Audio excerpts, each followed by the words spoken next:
Assalamualaikum warahmatullahi wabarakatuh. Bismillahirrahmanirrahim. Innal hamdalillah nahmaduhu wa nasta'inuhu wa nastaghfiruh wa na'udzu billahi min shururi anfusina wa sayyiati a'malina. Man yahdihillahu fala mudilla lahu wa man yudlil fala hadiya lahu. وأشهد أن لا إله إلا الله وحده لا شريك له وأشهد أن محمدا عبده ورسوله يا أيها الذين آمنوا اتقوا الله حق تقاته ولا تموتن إلا وأنتم مسلمون يا أيها الناس اتقوا ربكم الذي خلقكم من نفس واحدة وخلق منها زوجها وبث منهما رجالا كثيرا ونساء واتقوا الله الذي تساءلون به والأرحام إن الله كان عليكم رقيبا يا أيها الذين آمنوا اتقوا الله وقولوا قولا سديدا يصلح لكم أعمالكم ويغفر لكم ذنوبكم ومن يطع الله ورسوله فقد فاز فوزا عظيما أما بعد فإن أصدق الحديث كتاب الله وأحسن الهدي هدي محمد صلى الله عليه وعلى آله وسلم وشر الأمور محدثاتها وكل محدثة بدعة وكل بدعة ضلالة وكل ضلالة في النار.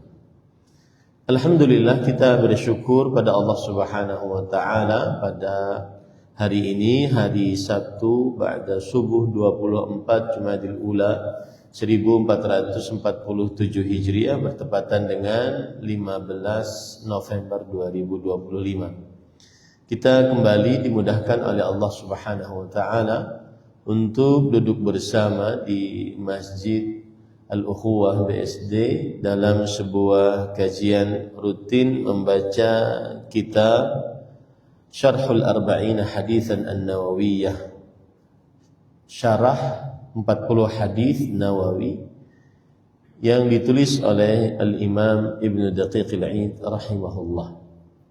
Salawat dan salam semoga selalu Allah berikan kepada Nabi kita Muhammad sallallahu alaihi wa ala alihi wasallam, pada keluarga beliau, para sahabat, serta orang-orang yang mengikuti beliau sampai hari kiamat kelak. Dengan nama-nama Allah yang husna dan sifat-sifat yang mulia, kita berdoa, Allahumma inna nas'aluka ilman nafi'an wa rizqan tayyiban wa amalan mutaqabbala. Allahumma amin.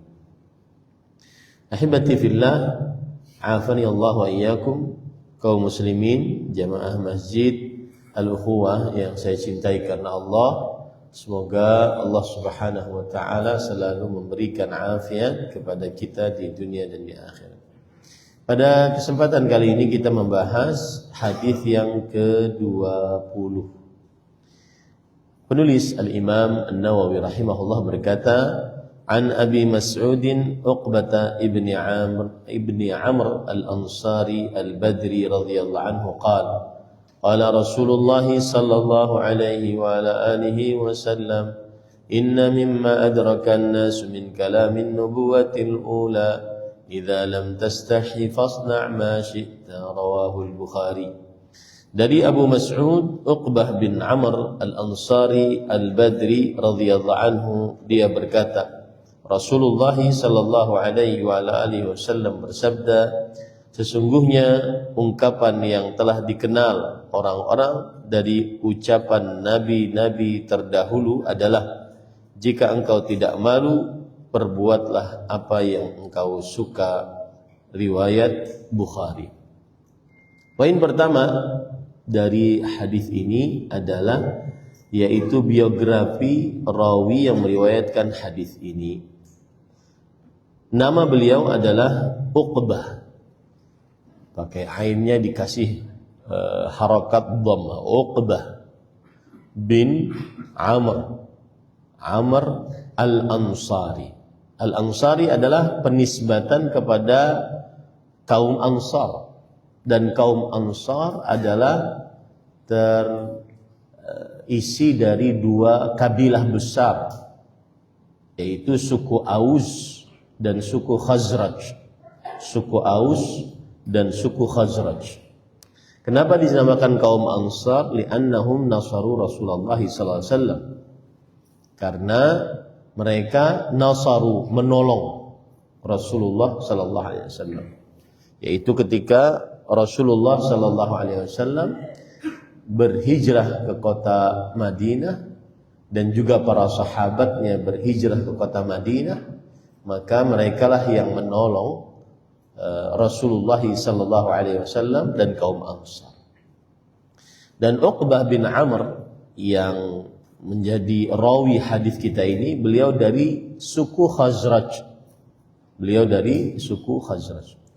Kemudian Al-Badri, tadi disebutkan kata Al-Badri. Al-Badri penisbatan kepada Badr. Penisbatan kepada Badr. Dan Badr adalah sebuah daerah yang terletak antara kota Mekah dengan kota Madinah. Badr adalah sebuah daerah yang terletak antara kota Mekah dengan kota Madinah. Dan untuk saat sekarang ini kira-kira lebih dekat ke kota Madinah sekitar 150 km. Dan jauh dari kota Mekah sekitar 300 km. Dan untuk saat sekarang dinamakan sebagai Kabupaten Badr, dan dia ikut dari kota suci Madinah. Jadi untuk saat sekarang letak geografisnya adalah sebuah kabupaten dinamakan Badr, dan dia termasuk dari kota suci, atau dia termasuk dari bagian dari kota Madinah.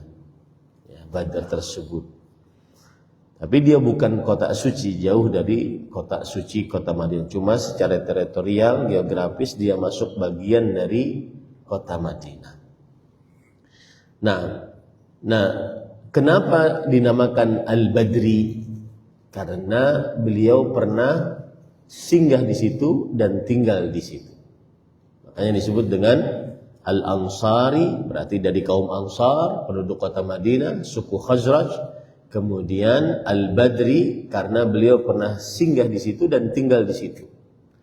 Terjadi ikhtilaf di antara para ulama, apakah Uqbah bin Al-Amr Al-Ansari Al-Badri ini pernah ikut perang Badar?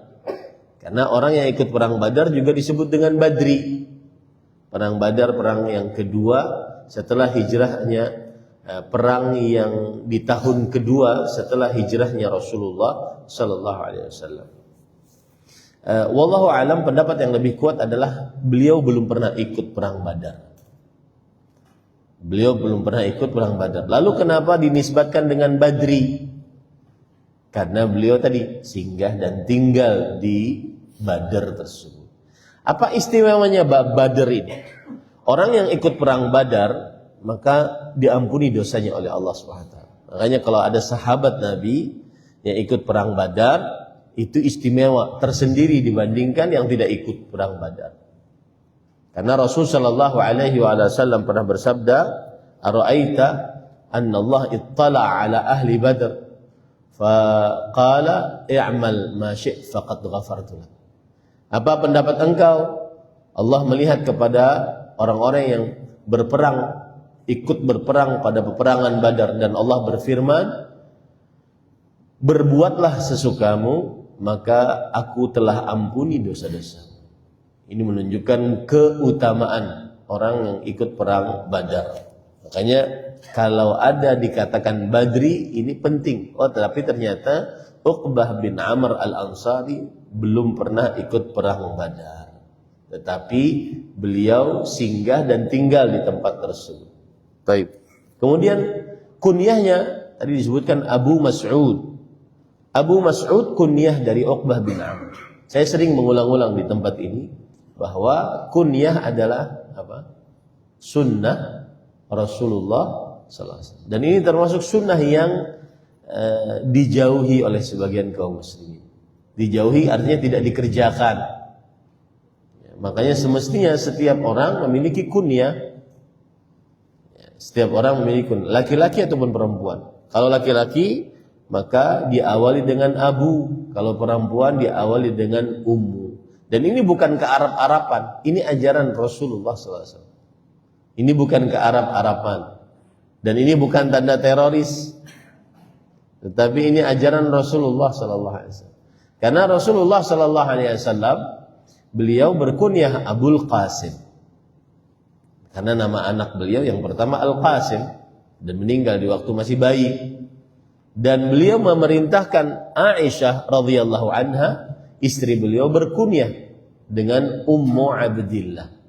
Karena waktu itu Aisyah radhiyallahu anha yang tidak punya anak, beliau membawa keponakannya, anaknya Asma binti Abi Bakar radhiyallahu anhuma, untuk diberi nama oleh Rasulullah sallallahu alaihi wasallam. Maka kata Rasulullah sallallahu alaihi wasallam, "Hadza Abdullah wa anti Ummu Abdillah. Takanni bi Ummi Abdillah." Ini adalah Abdullah dan engkau adalah Ummu Abdillah. Berkunyahlah engkau dengan Ummu Abdillah. Maka saya ajak kerjakan sunnah Rasulullah. Walaupun remeh, tetapi apabila kita mengagungkan kedudukan Rasulullah, bukan remeh maksud saya, astagfirullah. Walaupun agak dipandang biasa saja, ya, tetapi itu sunnah Rasul, kerjakan. Seperti misalkan urusan makan dengan tangan kanan, minum dengan tangan kanan, masuk rumah dengan kaki kanan, keluar rumah dengan kaki kanan, ya, keluar rumah dengan kaki kiri, kemudian masuk masjid dengan kaki kanan, ya, keluar masjid dengan kaki kiri. Itu sunnah-sunnah Rasul Sallallahu Alaihi Wasallam kerjakan, meskipun hanya urusan seperti itu. Mengucapkan Bismillah, mengambil dengan tangan kanan, memberi dengan tangan kanan, itu sunnah Rasul Sallallahu Alaihi Wasallam. Jangan dilihat ini adalah perkara yang remeh-temeh, tetapi dilihatnya itu adalah ajaran Rasulullah SAW. Sunnah yang dimaksud di sini adalah ajaran, bukan hukumnya hanya sekedar sunnah, tidak wajib, bukan, tetapi dianggap, jadi perspektifnya, sudut pandangnya dia adalah ajaran Rasulullah Sallallahu Alaihi Wasallam. Nah, begitu juga kunyah ini, kunyah Abu Mas'ud. Saya Abu Abdillah karena anak pertama saya adalah Abdullah. Kemudian istri saya Ummu Thuraya karena anak kedua kami Thuraya. Jadi berkunyah walaupun belum punya anak, walaupun anak kecil. Anak-anak kecil di zaman Rasulullah SAW dipanggil dengan kunyahnya oleh Rasulullah SAW. Ya Aba Umair ma fa'alan Nughair. Yang artinya, wahai Abu Umair. Waktu itu ada seorang anak kecil yang menangis karena burung pipit piaraannya meninggal, mati. Kemudian Rasulullah SAW ingin memberikan dia semacam kegembiraan, maka beliau panggil, wahai Abu Umair, wahai bapaknya Umair, ma fa'alan Nughair, ada apa dengan burung pipitmu? Nah, ini. Taib. Kemudian para ikhwan dirahmati oleh Allah Subhanahu wa taala, dan beliau Uqbah bin Amr ini, beliau ikut perang Uhud. Sedangkan perang Badar beliau tidak ikut. Perang Uhud ikut. Dan perang Uhud adalah tahun ketiga Hijriyah. Beliau juga ikut Bai'at Aqabah Ats-Tsaniyah. Ikut Bai'at Aqabah Ats-Tsaniyah yang kedua, yang bersama 70 orang. Yang akhirnya dari 70 orang itu Islam menyebar di kota Madinah. Ini saya sering mengatakan cerita ini, jangan remehkan kebaikan kecil, karena kebaikan kecil jika ditambah akan menjadi besar. Bagaimana Islam masuk ke dalam kota Madinah? Asalnya cuma 12 orang yang berislam kepada Rasulullah SAW. Waktu itu di musim haji, Rasulullah SAW sampai ke Aqabah. Aqabah itu sebuah dataran tinggi. Lalu beliau berdakwah. Ya ayuhan nas, qulu la ilaha illallah. Ya subhanallah. Kalau kita pikirkan kita berislam sekarang ternyata tidak mudah. Yang bawa Islam itu harus mendakwahkan Islam sedemikian rupa. Dan tidak mulus, tidak nyaman berdakwahnya. dikatakan tukang sihir, dikatakan orang gila, dikatakan ahli syair, dikatakan macam-macam. Dikatakan tukang sihir kenapa? Karena memisahkan antara suami istri. Yang suami masuk Islam, yang istri enggak, akhirnya terpisah. Mana memisahkan antara anak orang tua, maka disebut tukang sihir. Nah, kemudian beliau di musim haji sengaja beliau berdakwah di sebuah dataran tinggi karena orang-orang kan banyak menunaikan ibadah haji. Sebelum haji itu, sebelum Rasulullah SAW menjadi nabi dan rasul sudah ada. Cuma tata caranya beda. Maka beliau berdakwah, ya ayuhan nas qulu la ilaha illallah. Wahai manusia, ucapkanlah la ilaha illallah. Kemudian ada orang sekitar 12 orang dari penduduk kota Madinah yang datang ke kota Mekah ingin berhaji, mereka masuk Islam mendengar penjelasan Rasulullah. 12 orang ini pulang setelah haji kemudian menyebarkan Islam. Kemudian datang lagi sebanyak 70.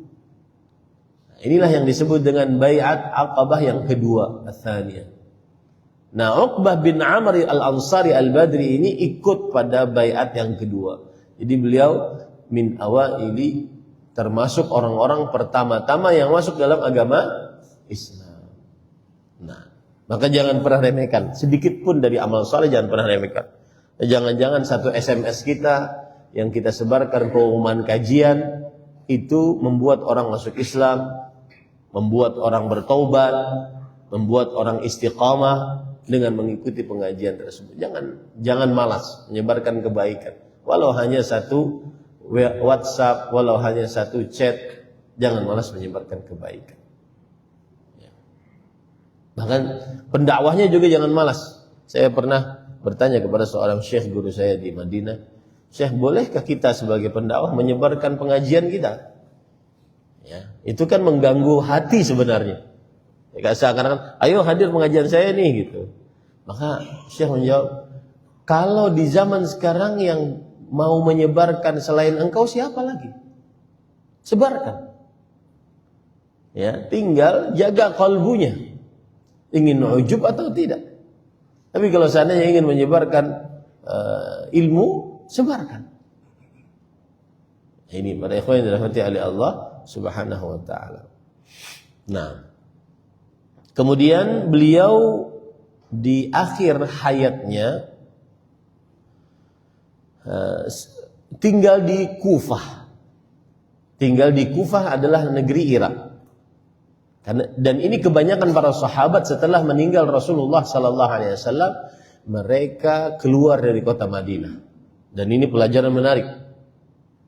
Tinggal di kota Madinah jaminannya syafaat Rasulullah sallallahu alaihi wasallam. Tetapi ada hammud da'wah, ada semacam semangat berdakwah. Makanya beliau keluar dari kota suci yang kalau meninggal di dalamnya mendapat syafaat Rasulullah SAW, beliau tinggalkan demi berdakwah, menyampaikan Islam sampai ke negeri Irak. Dan kebanyakan para sahabat Nabi radhiyallahu anhum seperti itu. Sepeninggal Rasulullah sallallahu alaihi wasallam, bahkan salah satu yang dekat dengan Rasulullah SAW, Bilal radhiyallahu anhu, muadzin Rasul sallallahu alaihi wasallam, beliau keluarkan dari kota Madinah untuk menyebarkan Islam. Karena beramal di dalam dunia pendidikan dan pengajaran ini menghadirkan ribuan amal. Sedangkan beramal untuk kita sendiri, dikap di Masjid Nabawi, tinggal di Masjid Nabawi di kota Madinah, untuk diri kita sendiri. Tapi kalau kita beramal untuk pendidikan dan pengajaran, ini adalah menghadirkan ribuan amal, bahkan jutaan amal setelah itu. Saya sering mengingat kalau sudah ngaji, ingat guru pertama saya belajar Al-Quran, namanya Abah Yusuf. Yang kalau kita ngaji pakai lampu petromak. Tahu lampu petromak ya Pak ya? Anak Gen Z nggak paham kali lampu petromak. Ya. Kemudian lampu strongkeng gitu, ya. Yang pakai gini. Kemudian nggak pakai ikra dulu, pakai alifan kita menyebutnya. Dari 10 orang sahabat saya yang ngaji habis maghrib, antara maghrib dan isya, Yang getol sampai selesai Qur'annya cuma saya. Maka itu orang yang harus kita doakan. Karena pertama kali kita bisa baca Quran adalah guru pertama kita. Dan setiap kali kita baca dia akan mendapatkan pahalanya. Kemudian saya sudah berapa orang ngajar Al-Quran ke anak-anak yang lain. Kemudian dia juga ngajarkan ke anak-anak yang terus seperti itu. Nah, itu berkontribusi di dalam dunia pendidikan dan pengajaran Islam, dakwah. Ini adalah menghadirkan pahala, ribuan pahala besar sekali. Ribuan pahala besar. Makanya para sahabat keluar dari kota Madinah, di antaranya beliau ini tinggal di Kufah. Beliau meriwayatkan sekitar 102 hadis Rasul sallallahu alaihi wasallam, dan ada yang mengatakan beliau wafat di kota Madinah, ada yang mengatakan beliau wafat di kota Kufah pada tahun 41 Hijriyah. Taib. Hadis yang kita baca tadi, apa keistimewaannya atau apa urgensinya hadis ini? Kenapa Imam Nawawi rahimahullah sampai menyebutkan hadis ini dalam 40 hadisnya?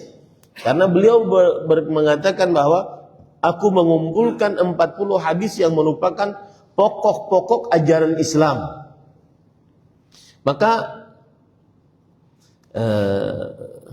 Syekh Al-Kittani di dalam kitabnya Al-Mutanatsir minal Mutawatir, yaitu hadis-hadis yang mutawatir, bahwa hadis ini termasuk hadis yang mutawatir dari Rasulullah SAW.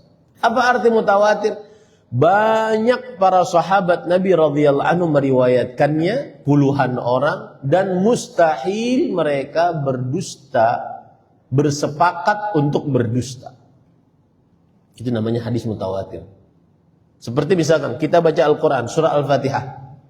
Mustahil para sahabat Nabi seluruhnya bersepakat berdusta membuat surat Al-Fatihah. Mustahil. Tuhilu tawatu'uhum 'alal kadhib, kalau bahasa ilmu mustalah hadisnya. Itu mustahil kesepakatan mereka untuk berdusta. Saking banyaknya yang meriwayatkan. Yang seperti ini. Saking banyaknya kita meriwayatkan sebuah hadis, maka mustahil kita semua dituduh berdusta. Nah, al-haya'u minal iman, sifat malu bagian dari keimanan, ini adalah termasuk daripada hadis yang mutawatir. Hadis mutawatir itu ada dua. Hadis mutawatir ma'nawi dengan hadis mutawatir lafzi. Hadis mutawatir ma'nawi adalah hadis yang senantiasa diriwayatkan oleh banyak sahabat dan maknanya sama meskipun lafaznya berbeda-beda. Contoh misalkan Nabi Muhammad SAW diriwayatkan oleh banyak sahabat dengan berbagai macam riwayat yang berbeda-beda, tapi maknanya sama, bahwa beliau kalau berdoa ngangkat tangan. Ini namanya mutawatir makna. Ada hadis namanya mutawatir lafzi. Lafzi artinya adalah hadis yang banyak para sahabat Nabi meriwayatkan dengan riwayat yang sama, lafaznya sama. Lafaznya sama. Ini namanya hadis mutawatir lafzi. Nah. Baik. Kemudian Al-Munawi, seorang ulama Islam abad ke-12 Hijriah, berkata, "Alaihi madarul Islam min haitsu innal fi'la imma an yustahya minhu wa huwa al-haram wal makruh wa khilaful aula. Wajtinabuha masyru' aw la yustahya minhu wa huwa al-wajib wal mandub wal mubah wa fi'luha masyru' fa huwa yatadhammanu al-ahkam al-khamsah." Hadis ini merupakan hadis sumber Islam.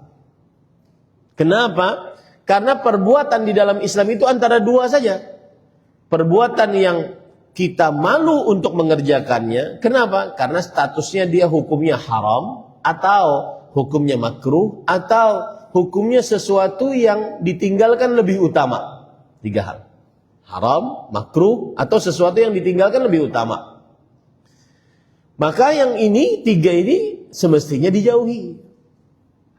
Ya, karena malu untuk mengerjakannya. Malu kepada Allah sebelum kepada manusia. Kemudian yang kedua, perbuatan yang tidak dimalui untuk mengerjakannya. Yaitu seperti perbuatan wajib, perbuatan sunnah, dan perbuatan mubah. Wajib, sunnah, mubah. Dan mengerjakannya disyariatkan. Berarti hadis ini saja dengan lafaz yang kecil tadi, idza lam tastahi fasna ma syi'ta, jika engkau tidak malu kerjakan sesukamu, dengan lafaz seperti itu, ini hadis sebenarnya kalau dipikir mengandung hukum Islam yang 5. Wajib, mandub, mubah, makruh, haram. Yang dimalui untuk mengerjakannya seperti makruh, haram, dan khilaful aula, bahasa usul fikihnya, yaitu ditinggalkan lebih utama. Ini lebih baik dijauhi karena malu untuk mengerjakannya. Yang tidak dimalui untuk mengerjakannya seperti wajib, apa lagi? Sunnah, mandub namanya, atau mubah, maka ini silahkan dikerjakan. Nah, inilah urgensinya hadis ini.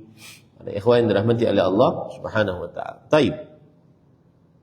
Kemudian Rasul sallallahu alaihi wasallam tadi bersabda, sesungguhnya ungkapan yang telah dikenal orang-orang dari ucapan nabi-nabi terdahulu adalah, maksud dari perkataan ini bahwa para nabi alaihi wassalatu wassalam sebelum Nabi Muhammad sallallahu alaihi wasallam, ajaran mereka salah satunya adalah mengajarkan sifat malu.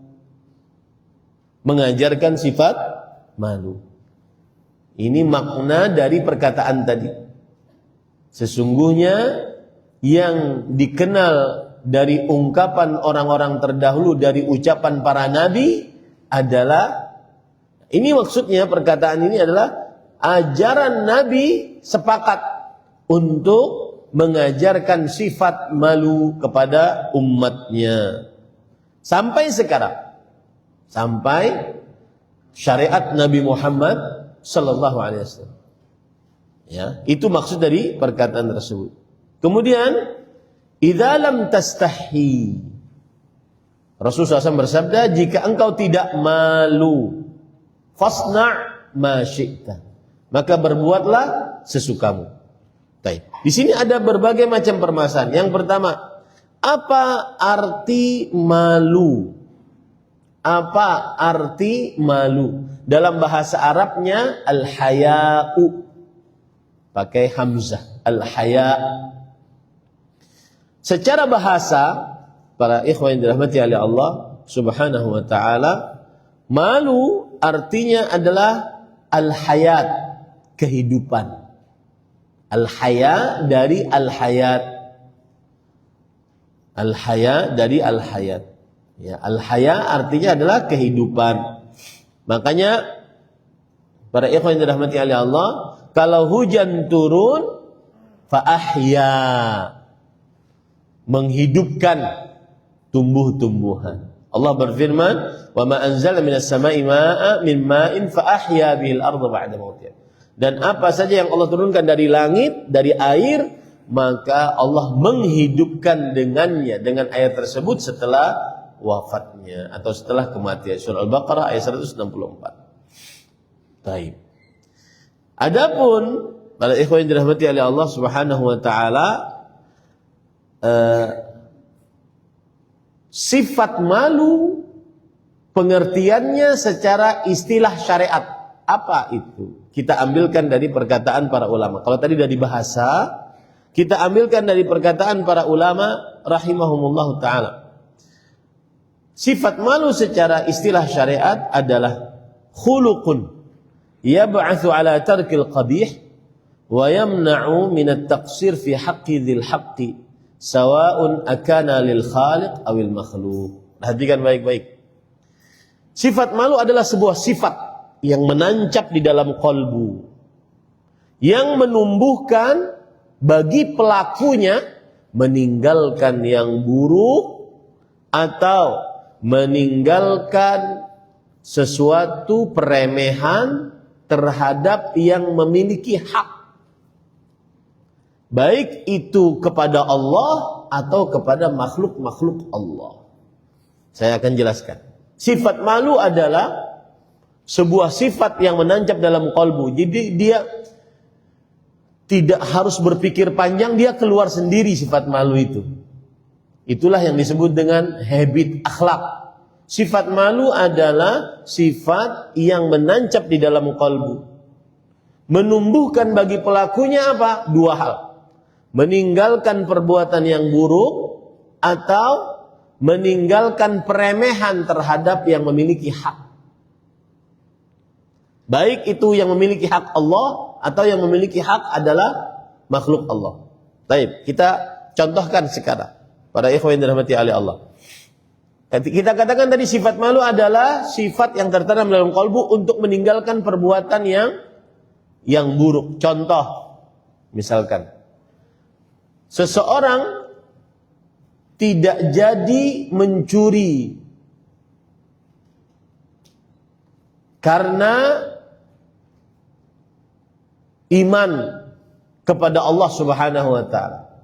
Ini berarti orang ini sudah memiliki sifat malu.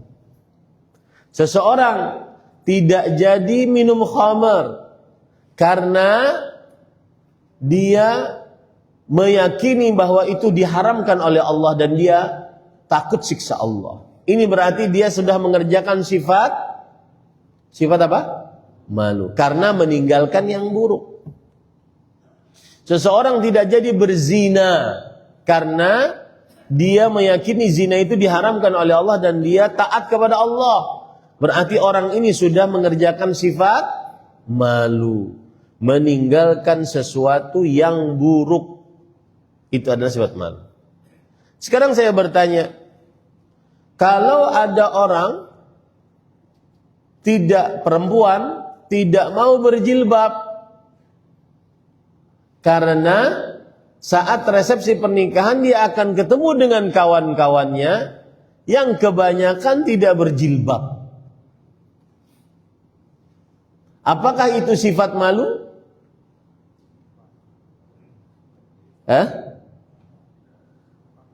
Tidak. Kenapa tidak?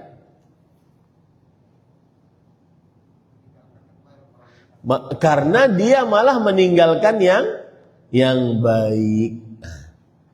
Sifat malu adalah meninggalkan yang buruk.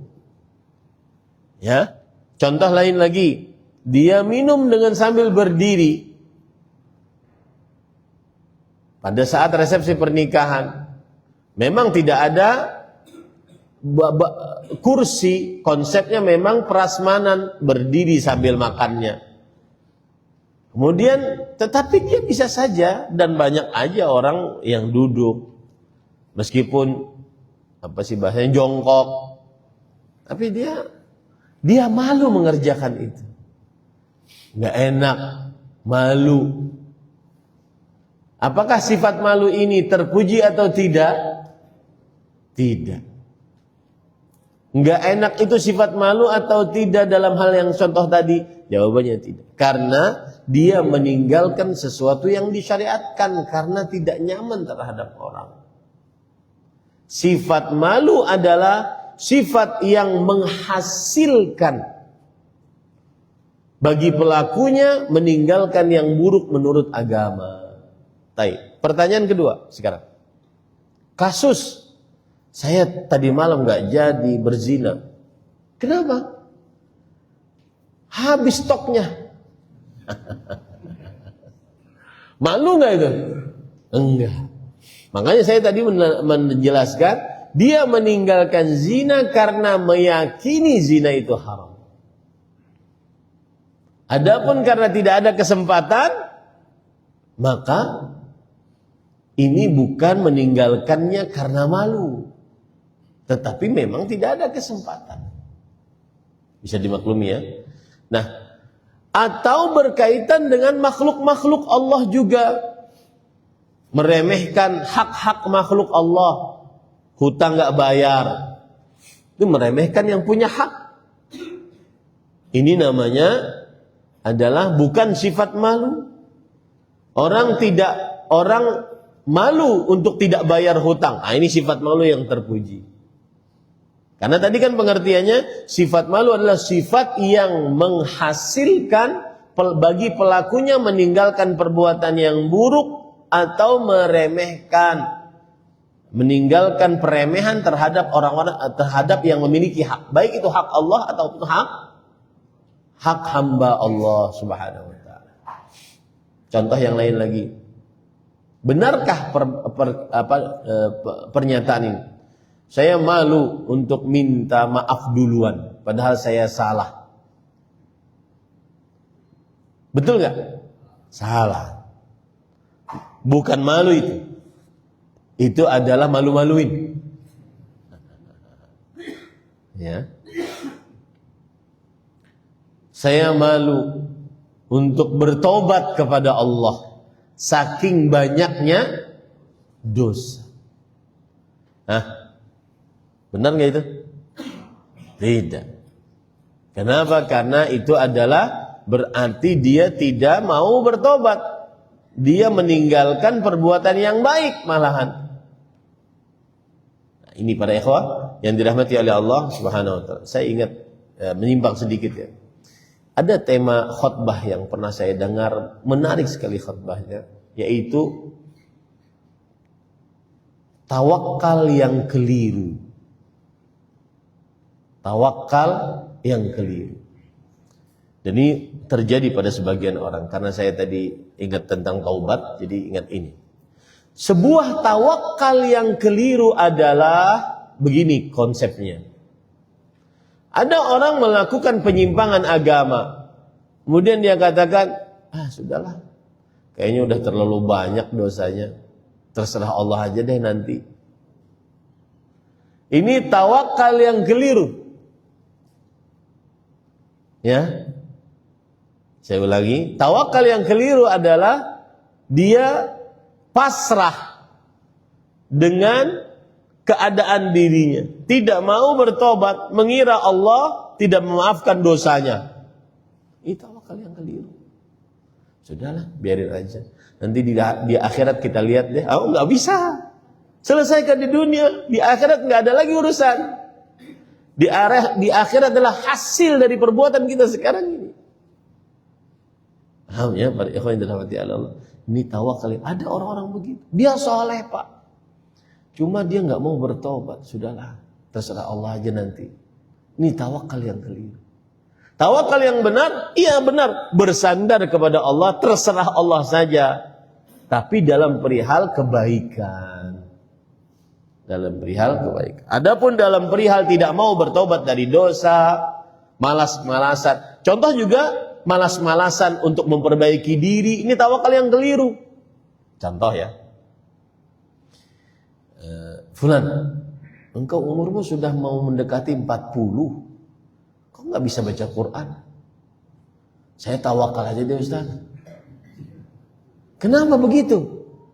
Karena gini Ustaz, masih muda, saya belajar kepada guru Iqra. 1 nyerah. Yang guru kedua nyerah, 3, 4, 5, sampai 9. Yang ke-9 mengatakan, bahkan sampai yang ke-10 mengatakan gini, ente kayaknya takdirnya gak bisa baca Quran ya. Ya sudah, semenjak itu saya tawakal aja deh Ustaz. Nah ini tawakal yang keliru. Tawakal yang keliru. Orang gak sholat Jumat karena pekerjaan. Tawakal aja deh, terserah Allah aja deh. Ini tawakal keliru nih. Ini banyak nggak terjadi seperti itu di tengah masyarakat? Oh banyak. Ini tawakal yang keliru. Ya, nah. Taib para ikhwan yang dirahmati oleh Allah Subhanahu Wa Taala.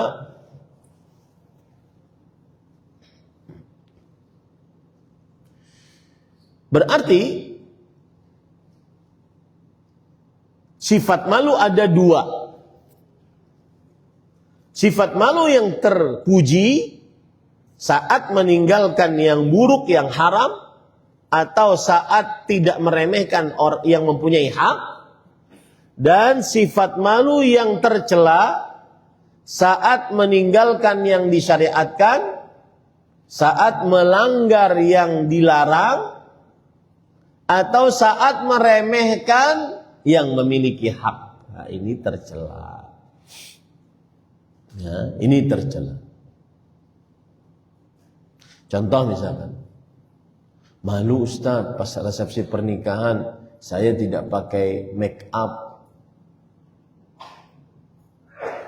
Meskipun kadang bercadar, tapi minimal alis dicoret-coret lah gitu Ustaz. Maka para ikhwan yang dirahmati oleh Allah, kalau diperlihatkan kepada laki-laki yang bukan mahram, maka itu sifat malu yang tercela. Kenapa? Karena di dalamnya meninggalkan yang diperintah atau melanggar yang dilarang atau meremehkan yang memiliki hak. Baik itu Allah ataupun makhluk-makhluk Allah Subhanahu wa taala. Para ikhwan dirahmati Allah. Baik. Kemudian di sini ada syubhat. Sifat malu itu enggak seluruhnya baik.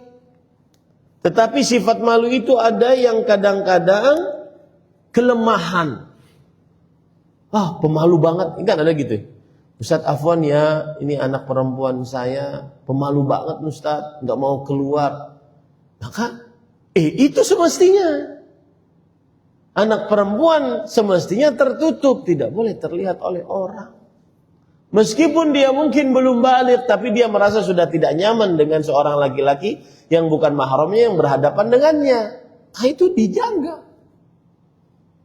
Dan yang benar adalah al-haya kulluhu khair.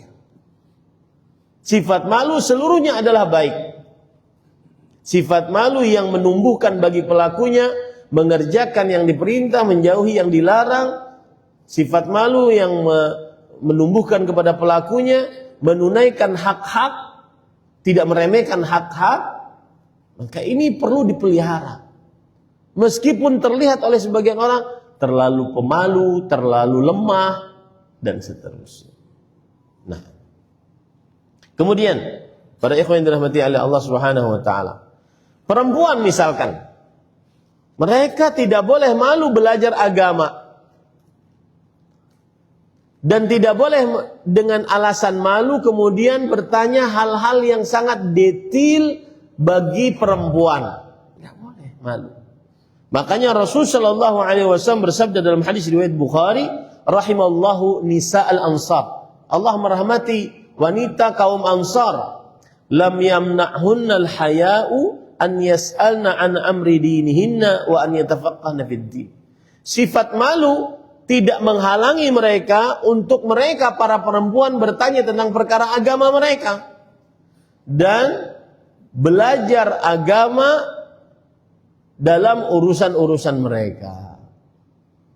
Nah, ini kalau ada perempuan, maka bukan sifat malu yang terpuji kalau dia malu nanya sama Ustadz, ini kan urusan ranjang.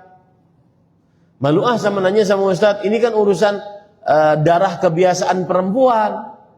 Malu nanya sama Ustadz, ini kan urusan kemaluan perempuan, aurat perempuan. Maka jawabannya ini bukan malu yang terpuji. Ini malu yang tercela. Kenapa? Sifat malu yang terpuji bukan berarti dia tidak bertanya tentang perkara agama. Dan ini dilakukan oleh para sahabat Nabi radhiyallahu anhu. Coba perhatikan, Ummu Salamah radhiyallahu anha berkata, Ja'at Ummu Sulaim. Ummu Sulaim, ibundanya Anas bin Malik radhiyallahu anhu, pergi menemui Rasulullah sallallahu alaihi wasallam lalu berkata, "Ya Rasulullah, innallaha la yastahi minal haq." Wahai Rasulullah, Allah tidak malu dari kebenaran. Artinya, meskipun saya perempuan nih, saya ingin bertanya sesuatu yang sangat detail untuk perempuan, yang berkaitan dengan hal-hal yang sangat dalam bagi perempuan. Pertanyaannya apa? Fahal 'alal mar'ah ghuslun idza ihtalamat. Wahai Rasulullah, kalau perempuan itu junub, mimpi besar, apakah juga wajib mandi? Maka kata Rasul sallallahu alaihi wasallam, "Na'am idza ra'atil ma." Iya, kalau ada air maninya. Ini menunjukkan bahwa perempuan pun bisa junub. Perempuan pun bisa junub. Dan perempuan pun kalau junub, keluar juga air mani. Dan ini pembicaraan bukan sesuatu yang apa bahasa Indonesianya, tabu untuk dibicarakan. Enggak. Tetapi ini adalah berkaitan dengan hukum-hukum Islam. Nah, begitu juga sikapmu wahai para orang tua kepada anak-anak yang sudah menjelang balik. Jangan terlalu ditutup-tutupi yang terlalu berlebihan sehingga anak tidak paham. Misalkan anak sudah berumur, anak laki-laki ya, sudah berumur 14-an atau 14-an. Karena biasanya mereka balik, ya saya punya santri kadang-kadang ada yang kelas 7 itu berarti umur 13, kelas 8 umur 14, kelas 9 umur 15. Kelas 7 masih imut-imut tuh, lulusan-lulusan SD. Kelas 8, berubah wajahnya nih. Ya, karena sudah mandiri. Ya, umur 14 tahun. Nah, itu biasanya sudah mulai. Kelas 9 biasanya banyak yang balik. Bahkan ada yang kelas 8 umur 14 tahun maka sudah balik. Nanti kalau sudah umur kelas 13, kelas 12 berarti umur 18 tahun atau 19 tahun, itu sudah jenggotan. Subhanallah ya. Ini para ikhwan yang dirahmati oleh Allah Subhanahu wa taala. Maka kita kepada anak-anak kita kalau memang waktunya ceritakan. Nah, kalau engkau bermimpi basah nanti maka beritahu. Karena setelah mimpi basah wajib orang sholat, wajib orang berpuasa Ramadan, wajib menutup aurat bagi perempuan dan seterusnya. Ya, jangan dianggap itu sebagai sebuah tabu yang dianggap malu untuk membicarakannya. Akhirnya nanti anaknya padahal sudah balik, kemudian dia tidak sholat karena gara-garanya orang tuanya terlalu menganggap ini adalah sifat yang dimalui untuk dibicarakan. Jangan. Wallahu a'lam. Baik. Kemudian kedudukan sifat malu dalam agama Islam. Bagaimana kedudukan sifat malu dalam agama Islam? Rasul sallallahu alaihi wasallam menjadikan sifat malu adalah bagian dari keimanan. Dan ini menunjukkan kedudukan yang tinggi tentang sifat malu dalam agama Islam. Dalam hadis yang diriwayatkan oleh Imam Bukhari dan Muslim, al-iman bid'un wa sittuna syu'bah wal haya'u syu'batun minal iman.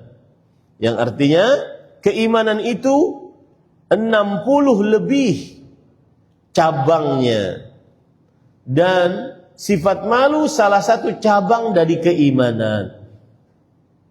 Berarti orang yang malu dengan pengertian malu yang terpuji tadi, dia mengerjakan sebuah amal saleh, yaitu merupakan keimanan kepada Allah Subhanahu wa taala. Kemudian yang kedua, sifat malu adalah salah satu dari dua sifat yang dicintai oleh Allah. Ini kedudukan yang kedua yang dimiliki oleh sifat malu. Dalam hadis yang diriwayatkan oleh Imam Ahmad dari Al-Ashaj Abdul Qais, beliau berkata, Rasulullah sallallahu alaihi wasallam pernah berkata kepadaku, "Inna fika la khuluqaini yuhibbuhum Allah." Wahai Abdul Qais, Ashaj Abdul Qais, di dalam dirimu ada dua sifat yang Allah mencintai dua sifat tersebut. Apa itu dua sifatnya? Al-hilmu wal haya. Sifat hilm dan sifat haya. Al-hilm itu apa, Pak? Sabar, tidak suka balas dendam. Itu namanya hilm. Dari sini juga saya menamai anak saya yang perempuan yang kedua dengan Halimah. Artinya semoga menjadi wanita penyabar, tidak mudah balas dendam. Karena perempuan sering berinteraksi dengan orang dan sering kadang-kadang cemburuan dengan orang. Dan saya baru tahu ini para bapak, mungkin juga ini sebagai pengetahuan kalau punya anak perempuan. Perempuan itu paling pencemburu. Dan urusannya cuma, kalau di pesantren ya, urusannya cuma apa? Cemburu dengan teman. Saya nggak diajak ngumpul Ustaz. Gitu-gitu aja permasalahannya. perempuan itu. Kalau laki-laki kita nggak dapati ke perkara itu. Ya, laki-laki nggak ada. Ustaz, bagaimana saya ini kan semester ini saya mulai kita mulai kita kajian di musola khusus perempuan. Jadi saya sudah menyediakan waktu untuk santri-santri putri dan sudah buka kitab bagi mereka. Pada sesi pertanyaan hampir semuanya sama. Ustaz, bagaimana menghadapi teman? Kita sudah berbuat baik, dia masih cemberut. Gitu-gitu aja permasalahannya. Dan itu sangat berarti bagi perempuan. Ya, coba lihat aja ibu-ibu di belakang, pasti dia pakai geng-geng, ada kumpul sini, ada kumpul sini. Yang kasihan ibu baru datang, saya ingin kumpul di mana ya? Nah, itu yang kadang-kadang membuat orang tidak nyaman. Ya, itu perempuan. Nah, bapak-bapak harus mengerti itu, dan kita yang harus lebih mengayomi, berusaha memahami. Jangan perempuan yang disuruh berubah dong kamu. Enggak, kita yang harus lebih memahami. Kalau ditanya mau makan di mana, terserah, itu sabar aja sudah. Tapi ketika di sini aja ya, oh jangan nggak mau sana.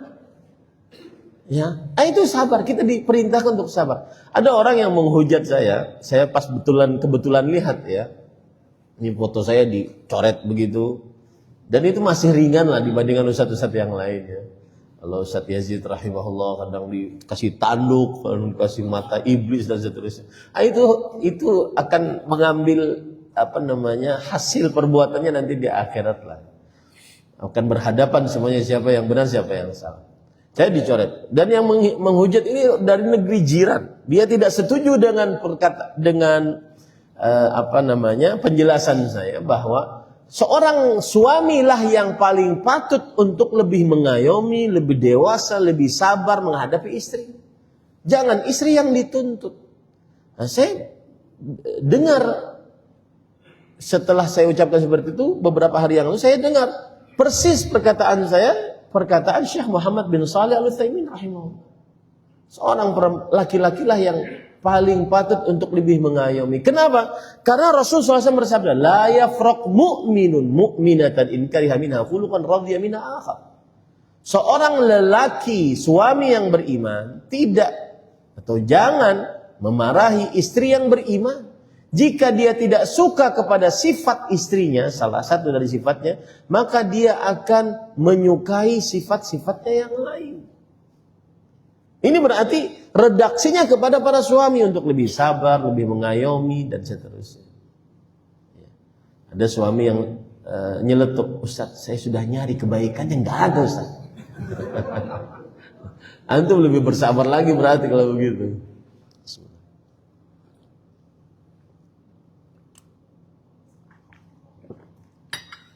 Baik.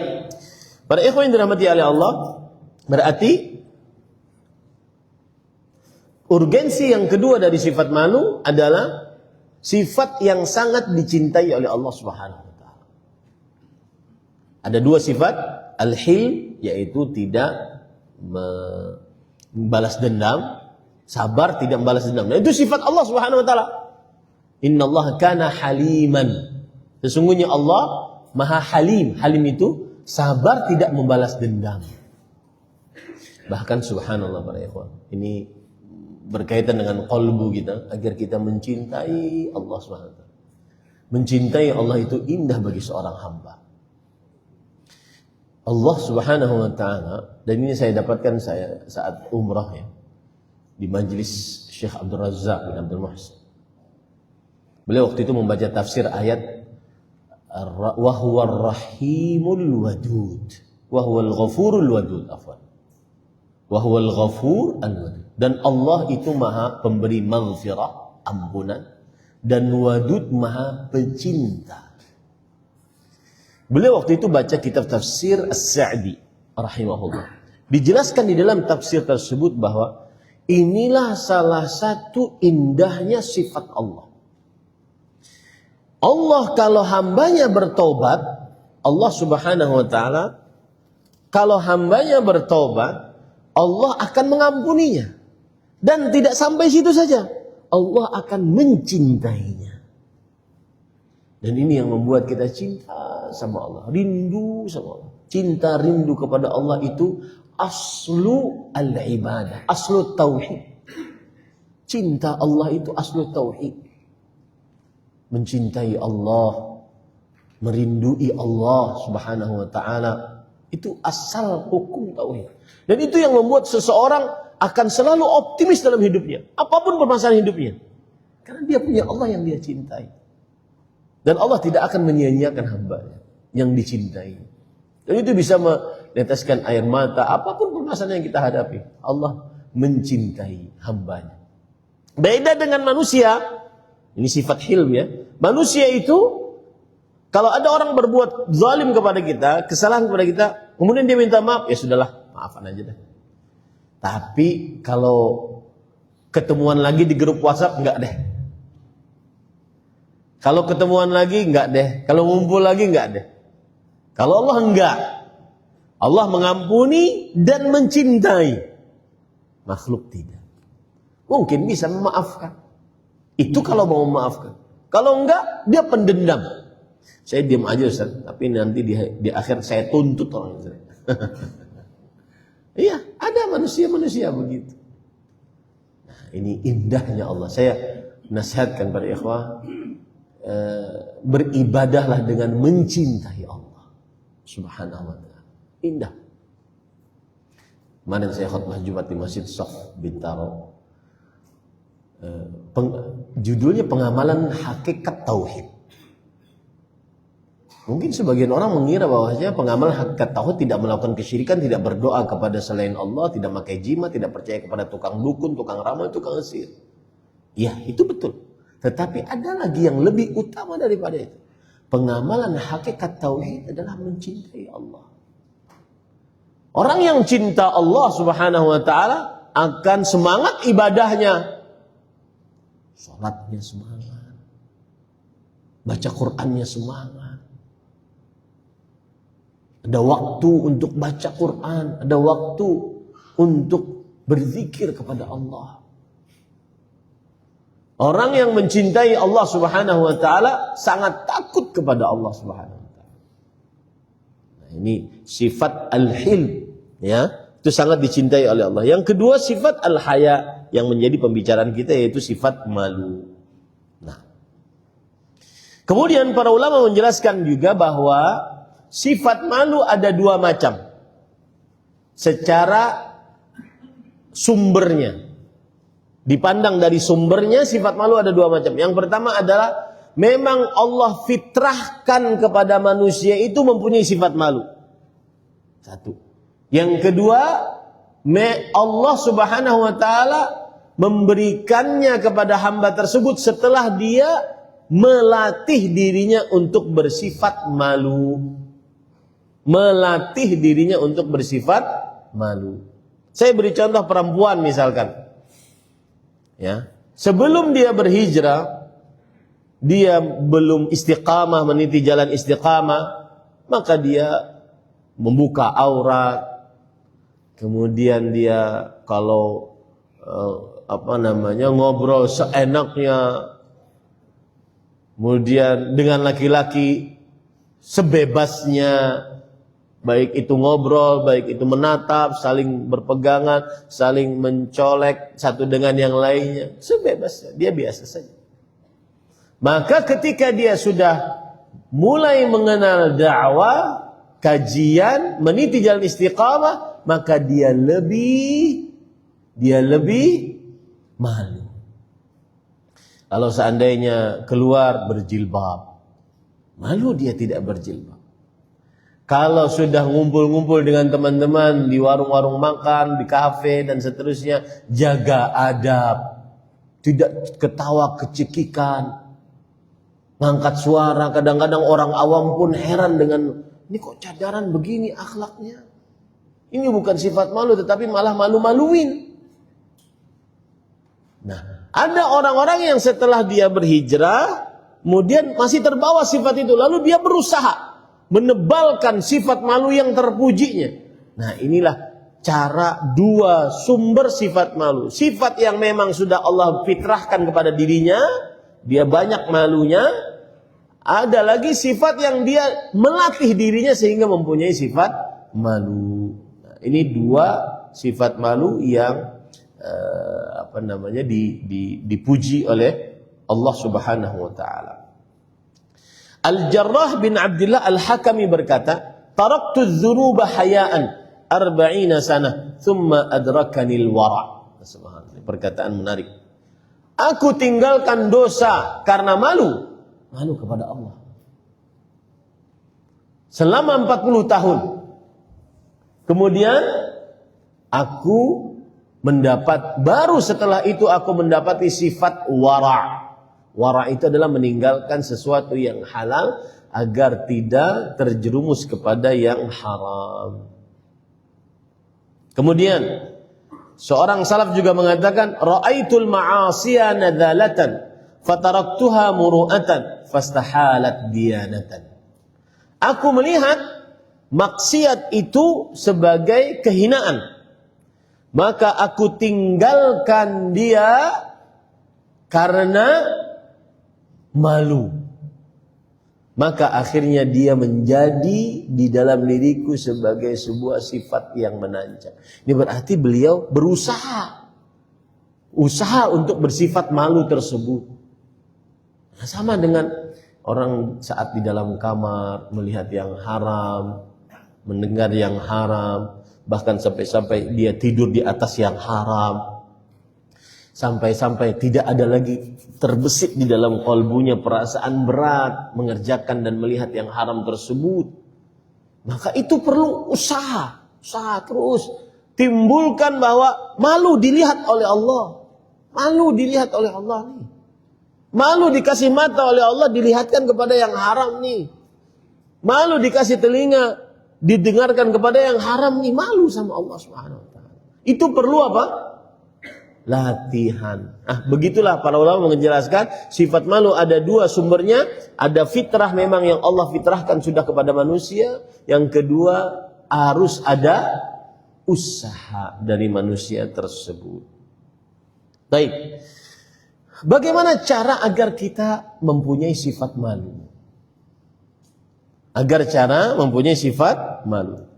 Yang paling utama adalah mengenal lebih dalam tentang sifat-sifat Allah. Seperti Allah Al-Alim, mempunyai ilmu pengetahuan tanpa batas. Dimanapun, kapanpun, bagaimanapun kita lakukan, ucapkan, Allah tahu. Malulah dengan apa yang kita lihat, apa yang kita dengar, apa yang kita ucapkan, apa yang kita perbuat. Malulah kepada Allah Subhanahu wa taala. Tumbuhkan rasa malu kepada Allah dengan cara mengenali sifat-sifat Allah Subhanahu wa taala. Mengenali Allah Maha mendengar, Maha melihat, Maha mengetahui. Bahkan ada kisah menarik dari Fadilatul Syekh Abdul Razak bin Abdul Muhsin. Beliau berkata, saya dikisahkan oleh orang, suatu saat saya ingin bermaksiat di dalam kamar. Ya. Sedikit menyimpang Pak. Saya berhenti dulu dari kisah itu. Subhanallah, ya. Memang HP ini membuat orang tidak fokus. Ya. Menyita waktu orang, membuat orang tidak fokus untuk ngapa-ngapain. Bahkan habis waktunya untuk begitu-gitu saja. Yang kalau seandainya dia lihatkan mata tersebut untuk membaca Al-Quran, dia bisa khatam berkali-kali dalam sebulan. Ya, apalagi itu kalau seandainya dikonsumsi oleh anak-anak. Saya jujur Pak, saya punya anak-anak santri saya umur 13 tahun yang saya cerita tadi, kelas, berarti harus habis lulus SD. Dan ini kebanyakan pada perempuan. Mereka nggak bisa tidur Pak. Kenapa? Overthinking Ustaz. Ini bahasa gen alpha, gen Z. Overthinking Ustaz. Banyak pikiran. Pikiran apa anta nak? Tinggal tidur aja. Makan disediain, bangun dibangunin. Apa yang dipikir? Karena dia lebih banyak yang dia lihat dibandingkan zaman kita dulu. Makanya saya tadi ngobrol sama teman saya Pak Budi. Saya katakan anak harus dibimbing zaman sekarang. Karena dia lebih banyak yang dia lihat. Sering anak-anak sekarang insecure dengan kehidupannya. Kenapa? Wah, umur 19 tahun sudah memiliki miliaran. Saya cuma di pesantren nih, gimana nih? Dia hidupnya jadi bagaimana gitu. Karena lebih dewasa dibandingkan orang-orang di zaman kita. Dia banyak yang dia lihat. Anak mau menikah misalkan. Bingung dia karena perceraian dia lihat sana sini di medsos. Kemudian ada yang menikah dikasih sekian miliar. Ada yang menikah harus punya mobil, harus punya ini. Dia banyak pemikirannya. Dan ingat itu Pak, jangan pernah katakan kepada anak-anak kita, nah bapakmu dulu begini, ibumu dulu begini. Enggak bisa Pak, enggak bisa itu. Dan itu keliru. Sebagaimana perkataan menantu Rasulullah SAW, Ali bin Abi Thalib radhiyallahu anhu, beliau mengatakan, "An-nasu ashbahu bi zamanin min walidihim." Manusia itu lebih serupa dengan zaman mereka dibandingkan bapak mereka. Jadi kita harus juga mengarungi kehidupan anak sesuai dengan zamannya. Bukan berarti kita membiarkan mereka di dalam penyimpangan agama. Enggak. Oh, ini kan sudah zamannya. Enggak. Tetapi arahkan dengan arah yang benar. Tapi jangan kita katakan, kamu ini, bapak dulu begini. Enggak. Sekarang abad 21 Pak. Bapak abad keberapa? Gajah Mada. Ya bisa disamakan, ya. Nah, ini para ikhwan yang dirahmati oleh Allah Subhanahu wa taala. Jadi seperti itu. Maka salah satu hal yang membuat kita akhirnya mempunyai sifat malu, agungkan Allah Subhanahu wa taala.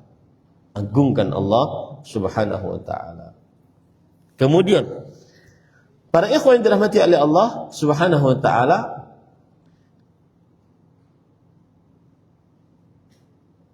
kalau ditanya apa keistimewaan dan manfaat pahala orang yang bersifat malu, maka jawabannya siapa yang mempunyai sifat malu, semakin malu berarti semakin dia mencontoh para malaikat dan mencontoh para nabi. Rasulullah SAW pernah terbuka pahanya sedikit. Kemudian masuk Abu Bakar Siddiq, beliau biarkan pahanya terbuka sedikit. Masuk Umar, beliau biarkan. Tapi ketika masuk Utsman, beliau perbaiki.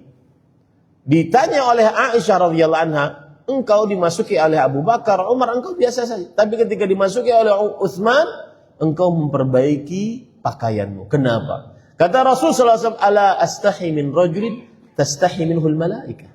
Mengapa aku tidak malu kepada seseorang yang para malaikat pun malu kepadanya? Ini menunjukkan bahwa para malaikat mempunyai sifat malu. Maka orang yang mempunyai sifat malu mencontoh para malaikat. Kemudian juga mencontoh para nabi. Nabi Musa alaihissalam orang yang sangat pemalu. Inna Musa kana rajulan hayyan sittiran. Sesungguhnya Nabi Musa alaihissalam adalah lelaki yang sangat pemalu dan sangat tertutup. Kalau bahasa kita sekarang introvert. Sangat pemalu, sangat tertutup. Ya. La yura min jildihi syai'un istihya'an minhu. Tapi apa makna malunya? Tidak pernah terlihat dari kulit tubuhnya dari Nabi Musa alaihissalam. Malu terlihat bagian tubuhnya. Saya mohon maaf ya, ini saya tidak menuduh ke ustadz siapa. Saya kurang sepakat kalau ustadz itu lagi olahraga di videoin, disebar ke media sosial, terlihat ototnya, terlihat dadanya yang besar-besar, malu. Kita panutan agama. Bahkan saya pernah bercerita, Syekh Ibrahim bin Amir Ruhaili pernah bercerita mengatakan bahwa saya kadang keluar rumah ya Ahmad, di rumah majelis khusus ya, keluar rumah, kemudian anak-anak main bola. Kemudian setelah itu bola itu kadang sampai ke saya dan saya tidak menendang. Saya teruskan saja. Untuk menjaga marwah ilmu yang dibawa. Mau tidak mau para ikhwah. Bukan berarti kita ingin dihormati, enggak. Tapi menjaga marwah ilmu yang dibawa. Bukan berarti nendang bola haram, enggak. Bukan berarti pakai topi, pet begitu haram, enggak. Tetapi menjaga marwah yang dijaga. Yang marwah ilmu yang dibawa. Nah ini para ikhwah. Jadi kadang lihat Nabi Musa alaihissalam, hayyin sittiran. Dan walhamdulillah beberapa ustaz yang demikian dinasihati secara pribadi, alhamdulillah. Ada yang downgrade videonya, ada yang tidak terlihat lagi sekarang. Ada yang tidak terlihat lagi. Dan yang kadang-kadang menyedihkan, ini kan yang mengatakan ustadz yang dianggap senior, yang junior ikut-ikutan dan kadang lebih berkreasi. Nah ini contoh ya. Ini sedikit permasalahan menyimpang. Contoh, naik ke Gua Hira. Saya 13 tahun di Arab Saudi, tidak pernah mendengar satu syekh pun berfatwa naiklah ke sana. Naiklah ke sana. Apalagi mencontohkan naik ke sana. Nah, ini yang melakukan, misalkan dianggap junior. Yang junior lebih parah, bukan hanya sekedar naik. Masuk ke dalam. Bawa jamaahnya ke dalam. Nah, kita harus tahu para ikhwah fikih yang akan datang. Mungkin zaman kita saat naik kita bisa menjaga diri kita. Tidak melakukan hal yang macam-macam. Bisa menjaga jamaah kita. Tetapi ketika kita sudah meninggal, apakah kita bisa menjamin orang-orang yang mencontoh video kita bisa menjaga akidahnya? Ngusap-ngusap, beribadah di sana. Nabi Muhammad SAW setelah hijrah, setelah diangkat menjadi Nabi Rasul, tidak pernah ke sana. Para sahabat tidak pernah ke sana. Para tabi'in, imam yang 4 nggak pernah sana. Nah, adapun kalau seandainya ingin mewujudkan cinta kepada Rasul, akhirnya nafak tilas, kurang apa cintanya para sahabat Nabi radhiyallahu anhu kepada Rasulullah SAW. Tapi kalau ditanya secara hukum fikih kan nggak haram Ustaz. Nah, angkat tangan kita sudah itu. Kan nggak haram Ustaz. Iya emang nggak haram. Tapi ada namanya sadduz dzari'ah, menutup jalan agar tidak terjadi kemungkaran. Nah, sama itu dengan yang kadang-kadang terlihat cuma pakai kaos dalam. Ya. Kami para ikhwah, ini bukan ulama-ulama yang dianggap mengusung dakwah sunnah, enggak. Para kiai-kiai tuan guru, kami dulu belajar, mereka tidak keluar menghadapi jamaahnya saat di rumahnya bertamu kecuali dalam keadaan paling wangi, paling bersih. Karena menjaga marwah ilmu yang dibawa. Jarang kelihatan terbuka tidak pakai peci. Meskipun pakai peci tidak wajib. Tapi ada marwah ilmu yang dibawa. Paham maksud saya para ikhwan? Ya, ini jangan sampai dipelesetin, oh ustadznya terlalu keras. Enggak, ini pembicaraan marwah ilmu. Sama seperti Nabi Musa alaihissalam malu. Tidak pernah terlihat sedikit pun dari kulitnya. Ini kita buka seperti ini, agak malu kita. Ya. Kecuali kalau mungkin waktu-waktu yang memang tidak bisa tidak. Seperti misalkan saat hajian. Orang pakai kain ihram semua. Nah, ini tidak bisa tidak terlihat. Itu pun ya, ada sebagian syekh nih, kalau seandainya habis hajian kan gundul, maka mereka langsung menutupi kepala mereka, malu. Ya. Agar menjaga marwah ilmu yang dijaga. Ini para ikhwan yang dirahmati oleh Allah Subhanahu wa taala. Taib, terakhir, lalu hadis tadi berbunyi yaitu Idza lam tastahi fasna' ma syi'ta. Jika engkau tidak malu, maka kerjakanlah sesukamu. Apa makna dari hadis ini? Kerjakanlah sesukamu. Ada dua maknanya. Yang pertama adalah, kalau engkau sudah tahu itu baik, maka kerjakan. Jangan malu-malu. Kalau engkau sudah tahu itu buruk, maka tinggalkan. Jangan merasa risih kalau meninggalkannya. Nah, itu makna yang pertama.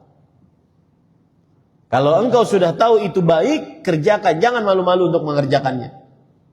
Contoh misalkan, makan kalau dengan tangan makannya, maka dijilat. Karena mungkin di sini ada berkahnya, kita tidak tahu. Maka jangan malu kerjakan itu.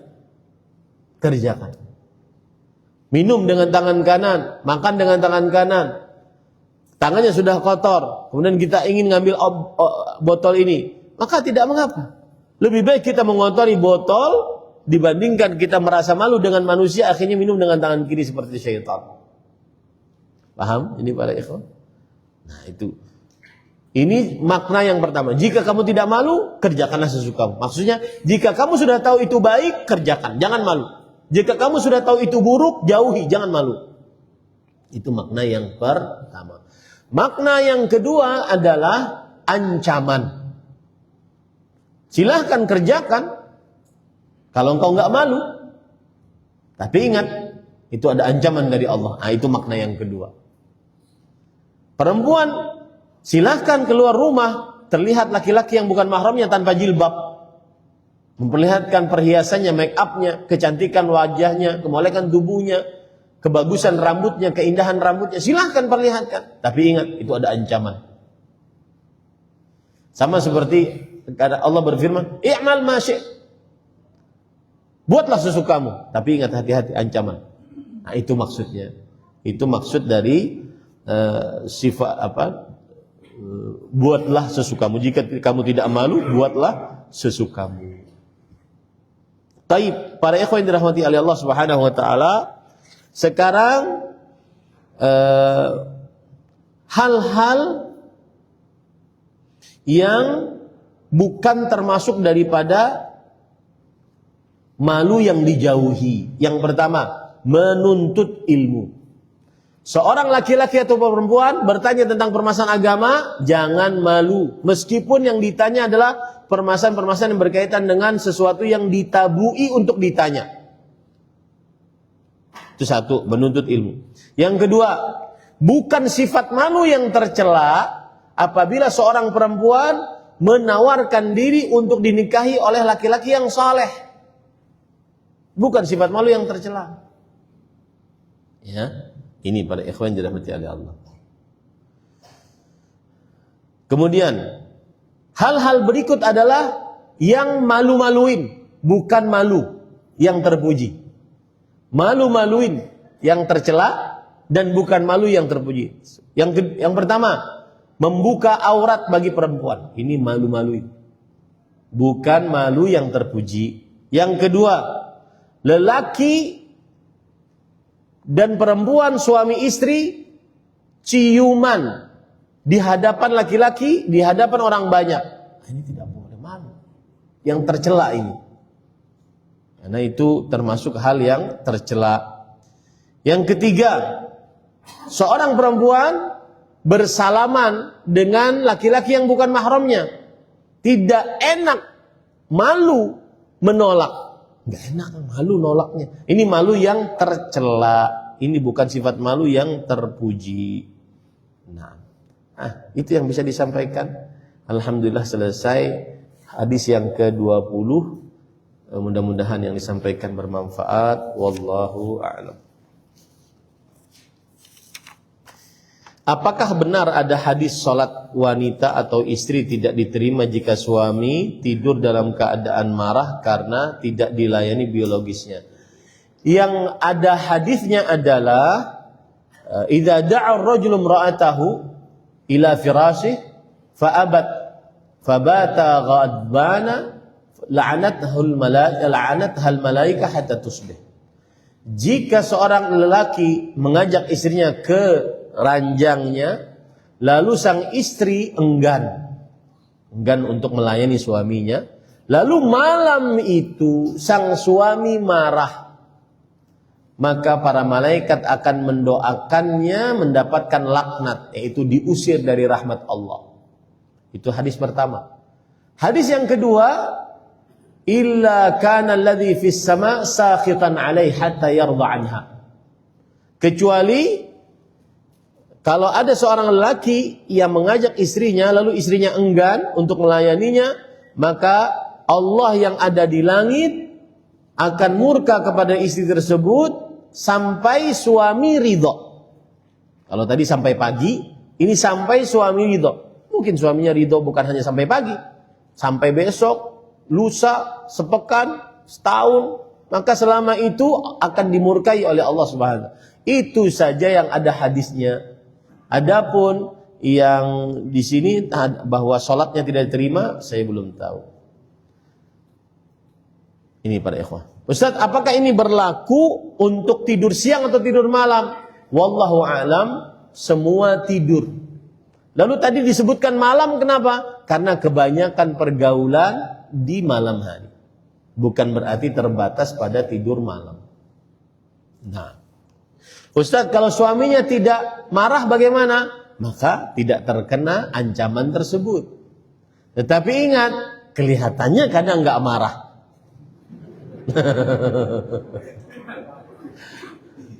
Kelihatannya kadang tidak marah, ya. Nggak marah, tapi dia nyari yang kedua. Nah. Dan subhanallah para ikhwah, khusus untuk perempuan, tapi juga ini untuk para laki-laki. Khusus untuk perempuan, jangan remehkan urusan ini. Karena salah satu maksud dari menikah adalah melampiaskan syahwat yang Allah buat di dalam diri seorang manusia. Dan apabila tidak terlampiaskan, maka akan dilampiaskan pada hal yang lain. Baik pada kemaluan yang halal yang lain, poligami, atau kepada kemaluan yang haram, berzina. Dan ini diisyaratkan oleh Rasulullah SAW. Apa itu? Kata Rasulullah SAW, hendaklah perempuan melayani suaminya wa in kanat 'ala tanur, meskipun dia sedang memanggang roti. Roti, Pak. Kalau orang sedang memanggang, masukin ke dalam furn namanya. Ya. Itu tidak bisa ditinggal. Karena dia kan adonan diletakkan di samping-sampingnya, kemudian tidak bisa ditinggal. Kalau ditinggal akan gosong. Kalau gosong berarti mubadzir harta suami. Para ulama menjelaskan, wa talful mal ashalu min wuqu'i zawj fi zina. Hancurnya harta suami lebih ringan dibandingkan terperosoknya suami ke dalam perbuatan zina. Maka hati-hati ibu, jangan suka menolak. Kecuali kalau memang capek, sakit badan, atau dia macam-macam lah yang tidak dia sanggup untuk melayaninya, maka jujur kepada suami. Dan juga laki-laki, karena sekarang banyak pertanyaan dari ibu-ibu bahwa kami Ustadz 15 tahun serumah tapi tidak sekamar. Itu gimana itu? Nggak boleh. Ya, kami tidak bercerai hanya karena anak. Nggak boleh para ikhwan. Karena tujuan menikah adalah merasakan kelezatan berhubungan badan. Nah, wallahu a'lam. Maka laki-laki pun demikian. Adakah ancamannya Ustaz? Nggak ada secara eksplisit, tetapi dia berdosa kalau seandainya tidak memberikan nafkah batin kepada istrinya. Ya. Wallahu a'lam. Apakah saya wajib cari nafkah untuk anak-anak karena bapak tidak menafkahi, sedangkan saya sudah nikah lagi suami?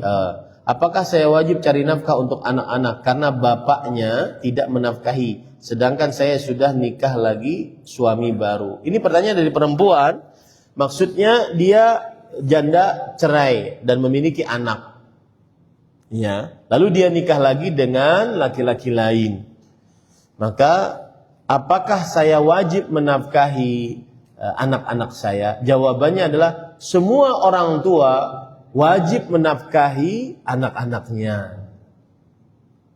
Wajib menafkahi anak-anaknya.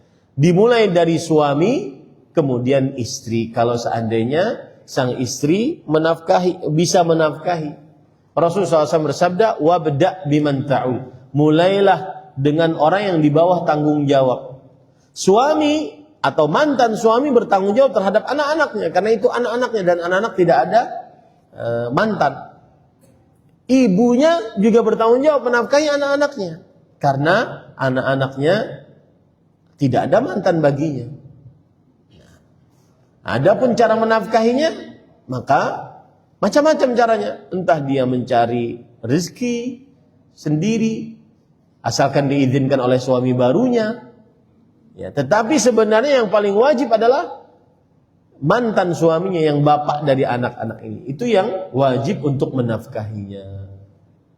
Ya, wajib untuk menafkahi. Tapi secara umum semua orang tua, baik itu si ayah atau si ibu, wajib menafkahi anak-anaknya. Dan disinilah para ikhwah saya menyinggung ini, karena ini kasus perceraian banyak. Apalagi saya sebenarnya ingin sekali memberikan nasihat kepada publik figur itu. Kalau punya masalah perceraian, jangan di-up di media sosial. Karena akan dicontoh oleh orang. Dan mencontohkan yang buruk akan ditanggung oleh orang lain, atau ditanggung oleh dirinya. Jangan dicontoh. Anda publik figur, Anda panutan, Anda dilihat orang kemana-mana dijadikan sebagai sebuah berita. Jangan sampai di-up. Nah, ini saya tidak meng-up, Ustaz, media sosial yang meng-up. Ya sudah, nggak usah klarifikasi, nggak usah masuk podcast, nggak usah. Ya. Ini para ikhwah dirahmati oleh Allah Subhanahu wa taala. Karena akan dilihat orang.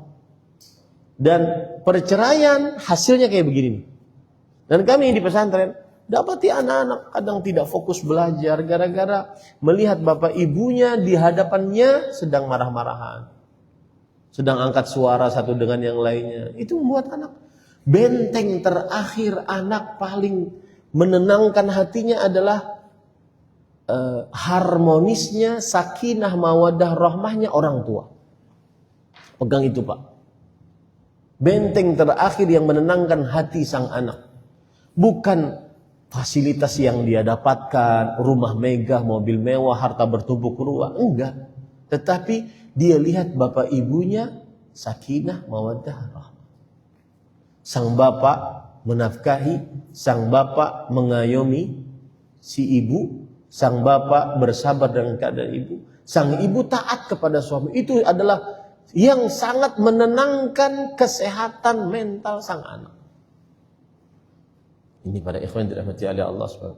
Kadang anak-anak ada yang subhanallah, ada yang sengaja melanggar pelanggaran berat di pesantren. Karena dia frustasi melihat kehidupannya. Kepada siapa lagi? Saya kalau libur Ustaz, saya bingung mau kemana. Kenapa bingung nak? Ibu mengatakan kepada saya, pergi ke rumah bapakmu. Bapak sibuk dengan 3 istrinya yang baru. Saya bingung Ustaz. Dan ini hal yang harus diperhatikan kepada orang-orang yang berpoligami. Poligami syariat mulia. Dan kalau dilaksanakan dengan yang maksimal, maka niscaya akan maksimal sekali. Tetapi kalau salah maka akan terlantar anak-anak. Hati-hati itu Pak. Jangan dipikir urusanmu cuma hanya dengan istri-istrimu, anakmu nih. Siapa yang mau mengurusnya? Ya, wallahu a'lam. Mengapa Rasulullah SAW dalam hadis ke-20 ini menggunakan fi'il amr dan bukan menggunakan bentuk kalimat nahi larangan? Sepemahaman saya, hukum asal perintah wajib dijalankan kecuali ada qarinah yang memalingkannya. Apa hikmah atau balaghah dari usul yang bisa kita ambil dari penggunaan fi'il amr pada hadis ini yang berupa ancaman? Sebenarnya ini pertanyaan sudah saya jawab tadi. Ketika seseorang memahami apa maksud daripada jika engkau tidak malu, kerjakanlah sesukamu. Ya. Kalau orang ini memahami yang saya sebutkan tadi, makna dari kerjakanlah sesukamu, maka dia akan tahu hikmahnya. Tadi sudah saya jelaskan. Jika engkau tidak malu, kerjakanlah sesukamu. Ada dua maknanya. Siapa yang masih ingat? Yang pertama, kalau seandainya itu baik perbuatan, kerjakan. Jangan malu mengerjakannya. Kalau itu buruk, jauhi. Jangan malu menjauhinya. Paham itu ya? Kemudian yang kedua adalah secara ancaman. Ancaman maksudnya adalah silakan kerjakan. Tapi ingat, itu mendatangkan dosa. Nah gitu. Bukan berarti itu adalah apa? Perintah untuk mengerjakan, tetapi ancaman. Jangan kerjakan. Kalau kamu malu-maluin, kalau kamu tidak punya rasa malu, maka silahkan kerjakan. Maksudnya jangan kerjakan itu, karena itu adalah tercela di sisi Allah Subhanahu wa taala. Jadi yang pertama adalah perintah, yang kedua celaan. Itu bahasanya. Kalau bahasa penjelasan para ulama, yang pertama adalah kabar, yang kedua adalah celaan. Gitu. Wallahu a'lam. Setelah menikah, Allah berikan rasa cinta, dan dalam hadis istri penghuni surga disifati al-wadud, mencintai suami. Tetapi sudah sekian lama tidak ada rasa mencintai kepada pasangan. Apakah yang salah dalam pernikahan niat atau selainnya? Enggak salah, niatnya enggak salah. Cuma sebuah keniscayaan, kalau sudah sering ketemu itu sudah basi. Ya ente lagi. Bahkan ada sebagian laki-laki yang berkata, ya Allah, kalau bisa di surga jangan dia lagi deh, ya Allah. Ya. Itu memang sebuah tabiat. Kasratul misah tuzhibul ihsas, kata para ulama. Saking sering bersentuhan, sudah hilang rasa. Bahkan saya sering menceritakan kejadian ini. Suatu saat saya dakwah di sebuah masjid. Kemudian masjidnya itu bagus, wangi, rapi. Kemudian ternyata DKM-nya itu adalah pensiunan. Pensiunan berarti umur di atas 50-an menjelang 60-an. Pensiunan dari pegawai-pegawai yang peraturannya ketat, seperti perusahaan tambang dan semisalnya. Saya sampai nanya kepada pengurusnya, Pak, mohon maaf Pak, ini pemudanya kemana Pak? Oh Bapak tua-tua semua nih. Kata si bapak-bapak tersebut, Ustadz, kami ini para lelaki yang sudah tidak diharapkan lagi di rumah Ustadz.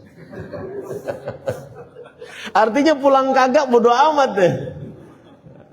Ya. Tapi Masya Allah, mushafnya rapi, pakai plastik, kemudian dikasih kuningan di sampingnya, wangi, bersih, dan seterusnya. Karena mereka mengkhidmatkan dirinya untuk Islam di akhir hidupnya. Kami sudah banyak bekerja untuk dunia Ustaz, sekarang sudah pensiun. Kami ingin bekerja untuk Allah Subhanahu wa taala. Ini orang yang kalau habis sholat subuh, ya, nggak pulang sampai jam 9, nggak dicari oleh bininya. Maka pada ikhwan yang dirahmati oleh Allah Subhanahu wa taala, jadi bukan karena nggak cinta, tapi karena memang sudah keseringan. Nah, harus ada solusinya begitu. Apa solusinya? Solusinya satu-satunya yang paling istimewa adalah ta'awun 'alal birri wat taqwa. Saling tolong-menolong dalam kebaikan dan ketakwaan. Ini yang akan selalu menumbuhkan rasa cinta. Karena Pak, begini. Ada riwayat seorang laki-laki, seorang suami pernah mengeluh kepada Umar bin Khattab. Wahai Umar bin Khattab, saya ingin menceraikan istri saya. Kenapa? Kata Umar bin Khattab. Karena saya tanya dia, atuhibbinani, apakah engkau mencintai aku? Dia menjawab, la, enggak. Maka marah si suami. Kok enggak cintai saya? Sudah anak 5 enggak cinta. Maka marah si suami. Saya ingin menceraikan saja. Kemudian Umar bin Khattab ngasih nasihat kepada suami tersebut. Waihak, awatubnal bulud 'ala al-hubbi wahdaha? Alaysa al-buyut tubna 'ala al-mas'uliyah wal aulad wat tarbiyah wal ahsa? Celaka engkau wahai suami. Apakah rumah tangga hanya dibangun di atas cinta, makan tuh cinta. Nah, itu perkataan saya, bukan perkataan Umar. Apakah rumah tangga dibangun hanya rasa cinta?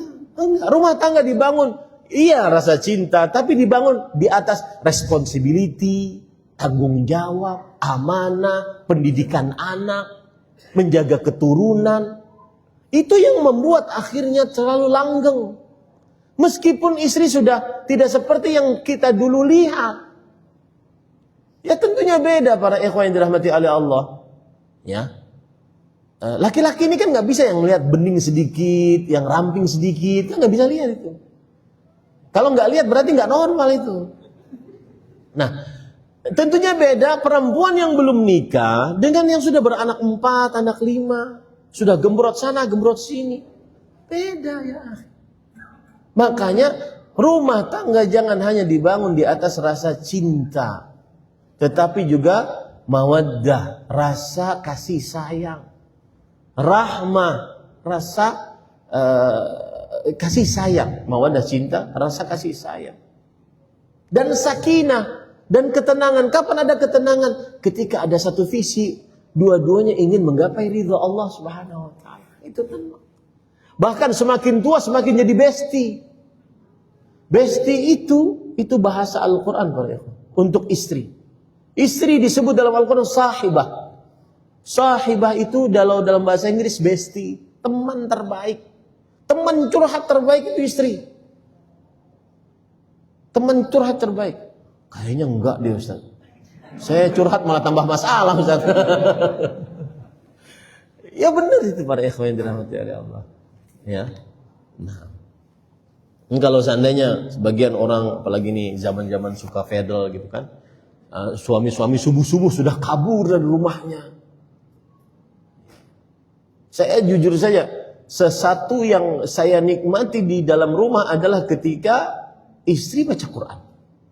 Senang dengar orang baca Quran, perempuan dengar baca Quran, enak sekali.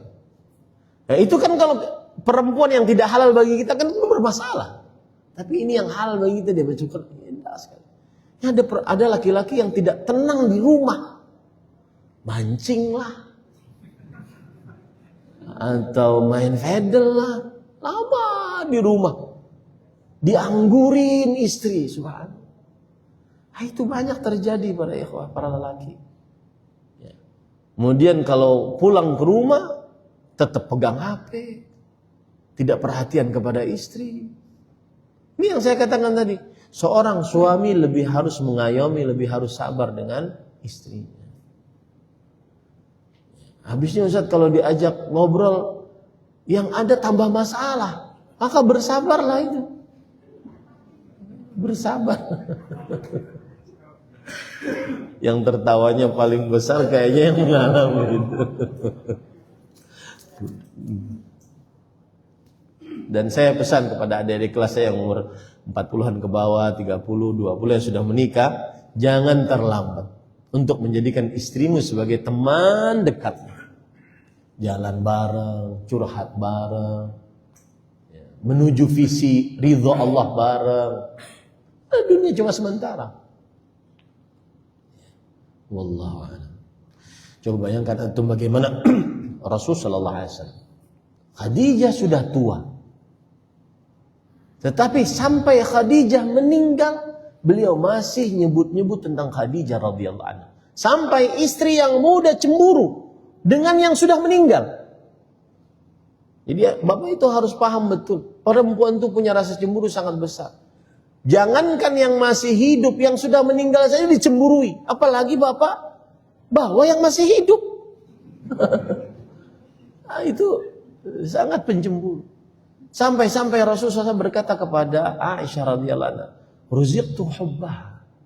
Wahai Aisyah, bagaimana aku bisa melupakan? Beginilah sudah takdirnya. Aku ditakdirkan untuk mencintainya. Nah, ini para ikhwan dirahmati Allah. Makanya saya sering mengatakan kalau sedang bertengkar dengan istri, dia ngomel macam-macam bla bla bla bla. Habis itu bisikkan di telinganya, aku ditakdirkan untuk mencintaimu. Selesai itu tuh. 90% selesai. Habis itu bawa emas 1 kilo. Ini para ikhwah. Ustaz, gimana biar sukses poligami? Saya katakan, sediakan fasilitas yang memadai. Sudah. Ya. Itu teorinya kayaknya, teorinya. Saya juga nggak tahu. Kayaknya kita takut masuk ke dalam dunia itu.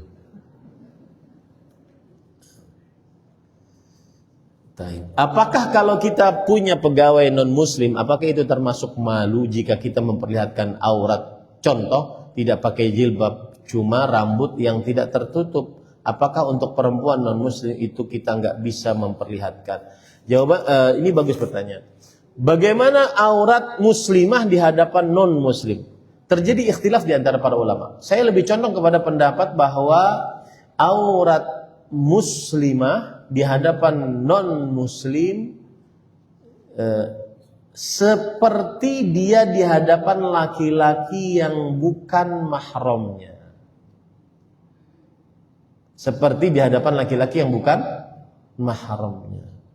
Dan ini bukan kewajiban, dalam artian lebih baik dia begitu. Kalaupun terbuka, ya tidak mengapa. Ya. Lebih baik dia seperti di hadapan laki-laki yang bukan mahramnya. Apa dalilnya, Ustaz? Allah berfirman dalam surat An-Nur ayat 31. Yaitu wala yubdina zinatahunna illa ma dhahara minha. Janganlah perempuan memperlihatkan perhiasannya kecuali kepada yang sudah nampak. Dalam ayat selanjutnya, wala yubdina illa li bu'ulatihinna aw abaihinna. Yubdina zinatan illa li bu'ulatihinna. Dan janganlah seorang perempuan memperlihatkan perhiasannya, kecantikannya, kemudian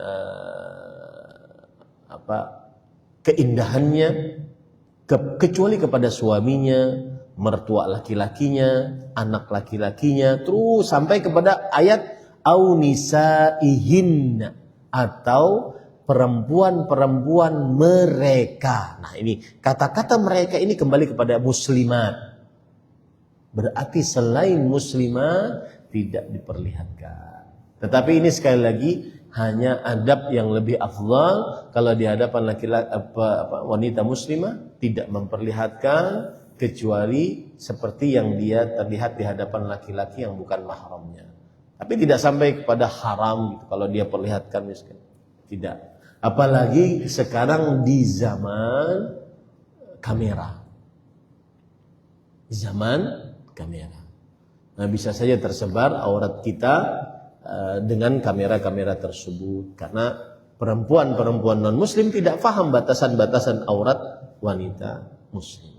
Ini yang bisa disampaikan para ikhwan yang dirahmati oleh Allah. Oh, ini ada satu lagi.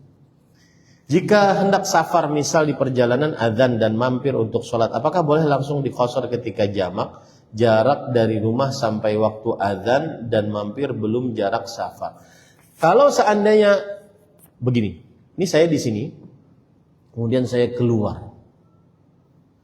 Tujuan saya Bandung. Lalu saya singgah di mana? Bogor. Ya. Belum safar kan? Antara sini dengan Bandung, Bogor safar enggak? Hah? Belum ya? Belum ya. Sehingga kemudian sholat saya di situ.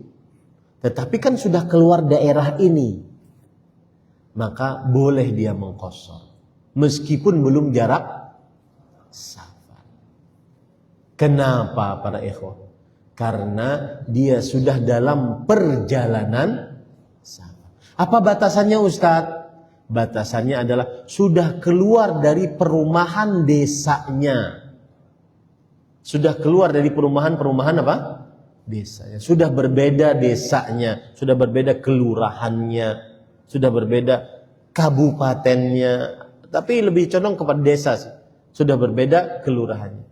Bahasa fikihnya keluar dari bunyan diari, keluar dari rumah-rumah, bangunan-bangunan perumahan di sekitarnya.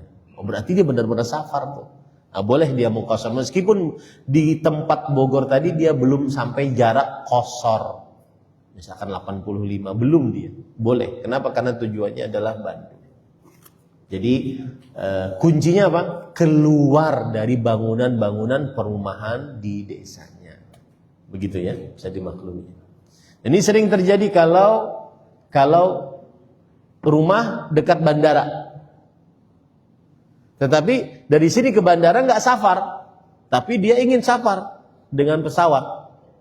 Maka apa yang dilakukan? Boleh nggak dia mengkosor di situ? Boleh. Kenapa? Asalkan dia sudah keluar dari perumahan desanya. Begitu ya, bisa dimaklumi. Wallahu a'lam. Ini yang bisa disampaikan. Jazakumullahu khairan atas pertanyaannya, dan juga kita berdoa kepada Allah Subhanahu wa taala. Allahumma inna nas'aluka jannatal firdaus bighairi hisabin wala adzab. Ya Allah, kami mohon kepada Engkau masukkan surga firdaus tanpa hisab, tanpa azab. Allahumma inna nas'aluka ladzatan nazar lillah wajhikal karim. Ya Allah, kami mohon kepada Engkau agar dapat bisa melihat wajahmu yang mulia dengan penuh kelezatan iman. Allahumma inna nas'aluka ridha la sakhata ba'dahu abada. Kami mohon kepada Engkau agar Engkau meridhai yang tidak ada kemurkaan setelahnya. Allahumma inna nas'aluka al-hasyra ma'an Nabi Muhammadin sallallahu alaihi wasallam wa salafus salih wal walidain wal aqribai ajma'in. Ya Allah, kami mohon kepada Engkau agar dikumpulkan di surga bersama Nabi Muhammad sallallahu alaihi wasallam, para salafus salih, orang tua dan juga seluruh kerabat. Wa sallallahu nabiyana Muhammad walhamdulillahirabbil alamin. Subhanakallah wa bihamdika asyhadu an la ilaha illa anta astaghfiruka wa atubu ilaik. Wassalamu alaikum warahmatullahi wabarakatuh.